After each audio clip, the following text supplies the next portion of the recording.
well, it's more like an imaginary part LR2 plus some corrections. But this is like LR2.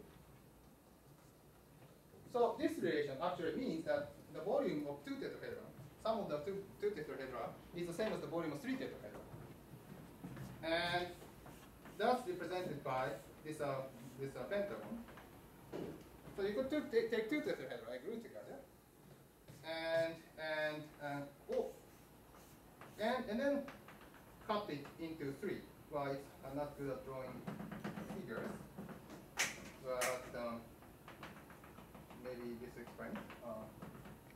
So this is a tetrahedron, and there are 8 faces, I guess. Yeah. No, there are 6 faces. And you draw the line here, and then cut it here. And then you can, for example, I could draw one of the elements. So one of the building block is like this, for example. So this is one of the tetrahedron. Another tetrahedron is, for example, these, and then there is yet another. So this is the one here, this is there, and you can decompose into 3. So this is the pentagon, and yet another one. Maybe I should write that too. Okay, to save time, let me not write it. So 2 tetrahedron decompose the same face, same object with 6 faces could be decomposed into 3 tetrahedron, 2 tetrahedron. And this is the geometric manifestation, right? So this is the algebraic manifestation of this geometric form. Now, so this is a classical geometry. So this is like a quantization of that geometry. So is that the metric crucial? Which metric? Sorry. To define the volume, you need the metric. Yeah, it's crucial. In fact, right. So in fact, right. So this is like this is a part of the convex body. Both some geometry inside H3. In fact, right. So when I compute the metric volume of this guy, I use the metric induced from the metric canonical metric of H3, which is if you analytical the ADS3. So right. So that's the metric I use. In fact, right. So that means that this duality, so this was the duality, but that duality has an interpretation as this pentagon or its quantization. So and then the operator I was talking about. So I didn't specify how to associate this operator to a 3-manifold, but basically whenever you have so these 5 factors correspond to a tetrahedron. So whenever there is a tetrahedron, you can associate the operator EB with some PI for each tetrahedron. So from this viewpoint, what's fundamental is that there is a 3-manifold, and you can try to decompose with various parts. And for each tetrahedron, there is operator associated stuff. And that's the most fundamental thing. And if you really want to compute some numbers, you should take the expectation value. And when you take the expectation value, you specify the SL2Z duality rate. And then that needs to specify the theory completely.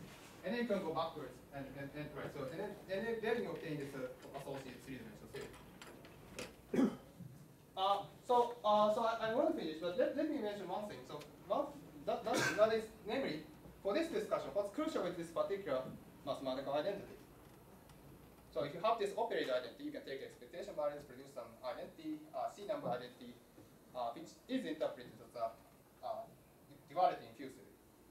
And there is a systematic way to generate identities of this sort. There is a mathematical machinery known as the cluster algebras, and if you use that, you could produce many of these identities.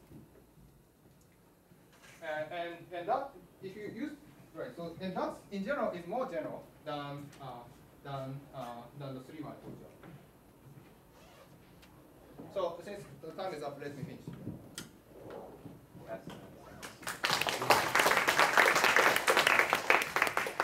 Any question? So if you restrict yourself on a hyperbolic 3 manifolds, does that restrict the event surfaces you can attach on both sides? Not really. Not really. Well, except that. Well, I guess so. Right. So I mean, right. So if it's hyperbolic in here in above, there should be an induced hyperbolic structure on the Riemann surface. Oh, I see. Right. So that's the no, concept. those sigma Gauss curve, essentially. Yeah, that's right. That's the Gauss curve. Yes. So SL2R here should be what, like the duality group, like for the you should relate the tau and tau prime when you were drawing the complex coupling on both sides of the domain walls, right? Yeah, I mean, not all the N equals yeah, 2 that's have a right. full SL2 Yeah, velocity in fact, group. right. So if you have, That's what in I'm general, confused if you about. have SP2 and Z, but this is like from bulk viewpoint, body viewpoint. This is Right. like electromagnetic duality. Right? Yes. So there are many. Right. That's right. So does that, so that's what I'm confusion. So is this SL2Z actually the 4D electromagnetic duality group or general? But that, yeah, okay, so that's related to the question of whether there is abelian description of that. For example, I mean, the way to define, if you want to define some action on the 3D abelian theory, I think that 3D, the SL2Z or SP2 and Z, that's the only possibility. I see. Yeah, I don't see any other way. Well, In principle, this gluing of a two Riemann circle, Gauss curve can work for general non-abelian N equals 2 gauge theory as well, if I indicate it's non-Lagrange. So let's say if I take two of them glued together, interpolate by some three manifold, I do it again. So yeah, okay, so I do see your point. I mean, right, so here we have this A and Gauss series, but for example, right, so but we could take some other thing, for example. right. And then right, so I said that I think that for And in fact, you can also have additional structure on the Riemann. You can have a Wilson line or yeah, or that's that right. will break the, I guess that will break the SL2R. Yeah, that's right. So It could be, so there's a whole story there that hasn't been explored. yeah, but that might be, I don't know, but that might be an indication that maybe we should go to no abelian in this 3D side, for example. Sure.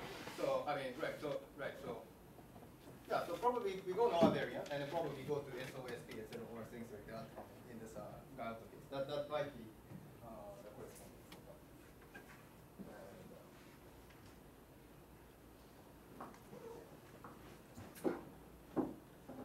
And do all this pentagon identity, or at least cousins, do they always have an interpretation of a different cosmic volume in the three manifold? Oh, actually, that's a really subtle question. Yeah, But but first- they always first- relate to triangulation, I guess. Right. I mean, it should be that right. So there are several statements made. So first there are many identities of this sort. So let's take a classical identity, and you have the identity of classical diagram. Right. And then there is a general theorem that whenever there is an identity involving classical diagram with rational arguments inside, Okay. and then that follows from combining some basic identities. This identity, this pentagon, plus some rather much simpler, right, a few of these equations.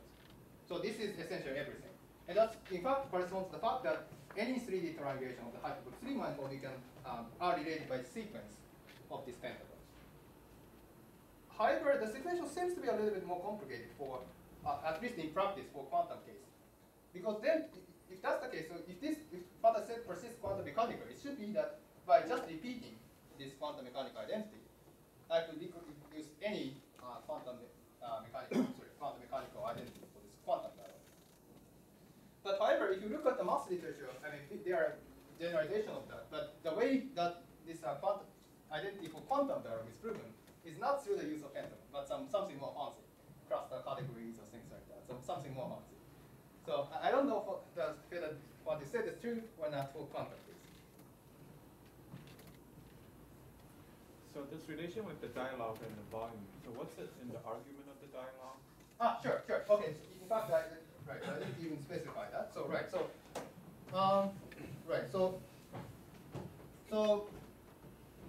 the volume, okay, so, sorry, I just eliminated, but this, right, so what's the volume? So, You need 4 points for the volume, right? well, let's see, I mean, yeah, that's right, so, in fact, so, right, so, here it's one, right, so 4 points, so in this case, I take 1 of 10 to infinity, so there are 4 points, right? But the point is that there is isometry of this SL2, this H3. So that's a PSL2C. So you can fix 3 of them. Yes, exactly. So I took that, I took to the infinity, so this is 0, 1, Z. But Z is some complex number. So it is a function of the complex parameter. And the more geometrical meaning, well, and then you can convince yourself that it corresponds to some angle. Namely, if you just write down this triangle, there is a small triangle like this, 0, 1, Z.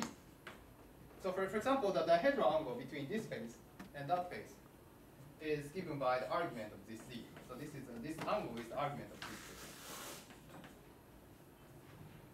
and all other angles are parameterized by this D. And that parameter, right, so the complexation of the hedral angle is the argument, which is the argument of that. And that parameter on this side, gauge theory side, is related to the parameters which appears in the localization, namely this Coulomb branch parameter. So we have this partition function, etc. So right. So this partition function S3. So there was an integral over d sigma, and sometimes there are real mass parameters, sigma, etc. Mu, for example, if there is F1 term or things like that. So these are F1 all real mass slash F1 mass. These are the scalars in the vector model. That could be background U1 or gauge U1, etc. But these are the parameters. And these parameters correspond to these complex parameters. And actually here, this as a 3D parameter, this is a real parameter. Whereas here you have a complex parameter. And the reason that that works is that, in fact, the classical limit. So this is a classical geometry, and of this highly quantum mechanical 3-dimensional geometry. And the classical limit of this side corresponds to the dimensional reduction on this side. So the Coulomb branch parameter, right? So this sigma, so the vector multiple scalar comes from the third component. But if you dimensionally reduce it, we have also another scalar, and they make a complex pair. And that complex parameter corresponds precisely to this volume motion. So that's the wrong answer. Okay, so since we run out of time, we can have the discussion over the break. So let's thank Masahito and his wonderful